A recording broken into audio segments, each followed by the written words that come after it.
Hi guys! Welcome to another episode of Office Hours with the Professor. As always, I'm your host, William the Professor Collis.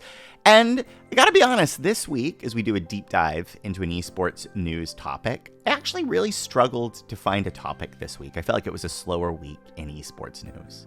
So I ended up picking something a little bit interesting for a little bit of a different episode. I feel like I say that every episode of Office Hours.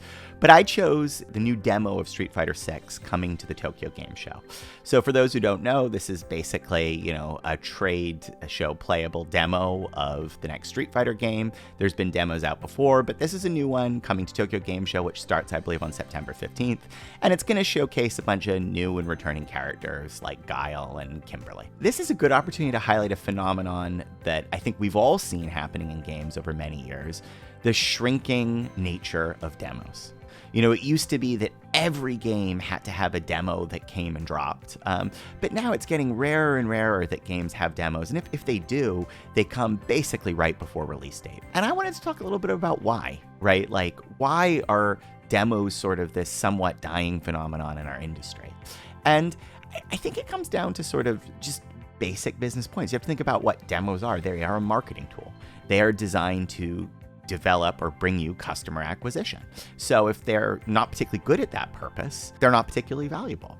And the reality is a lot has changed in the industry recently that sort of has degraded the value of demos. First and foremost is streaming, right? It's just very easy now to watch people actually play games and form value judgments yourself about if that game would be fun or not. So the value of demos sort of showing you what you're going to get has really been reduced because it's much easier to go and watch a Twitch streamer playing the game than it is to download the client, boot it up. It's quicker, you can skip around, right? So partly there's just the increase in content around games has degraded the value of demos. But also, it's just easier to get refunds for games now. A lot of the digital game sites have relatively, I wouldn't say generous, but available refund policies. So if you buy a game, install it, play a little bit, and really don't like it, you can get your money back, right? Also, demos, they represent a level of resources and commitment from the publisher, right? They're not free to do. And they're certainly not risk-free, too, as well.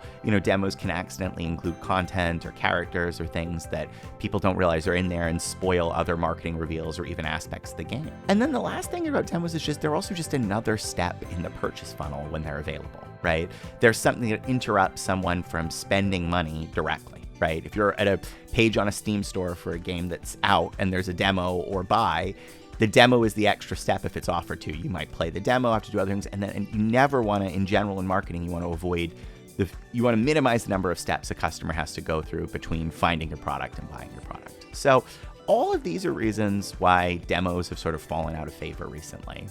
And this does make me kind of sad. I remember when demos were a really exciting element of, games discovery. But this all circles back to Street Fighter because I think this is an example of a demo that's well done, right? This is an example of the marketing making a lot of sense. And so let me tell you why. First of all, it's just relatively easy to do these character-gated demos for fighting games, right? You basically disable character selection for a bunch of other folks and you have a demo version of the fighting game, right?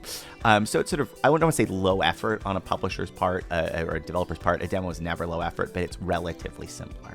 And, trade show gating minimizes some of the other risks that we've talked about in the past, like accidentally leaking content and things. So I think sort of the risks and effort to do this type of demo are low.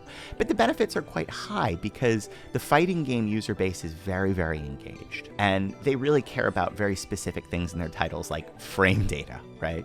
And the ability to slow roll character reveals and character playability through demos is basically a very effective way for the fighting game community to be drip-fed content. The return of Guile to a Street Fighter game, it's not necessarily newsworthy, guys. It's Guile, right? We know he's going to have a flash kick. But by putting him as one of a handful of characters that are doled out in each of these iterative trailer moments, right? It lets fans really focus on the specifics of the new Guile. Whoa, this move has +2 frames. Oh, this move can be canceled now, right? And it really extends the marketing calendar around the game in a smart, relatively low-effort way, and in a way that exploits the fact that you have a very highly engaged community who does want to play and does want to dig into the demos, right?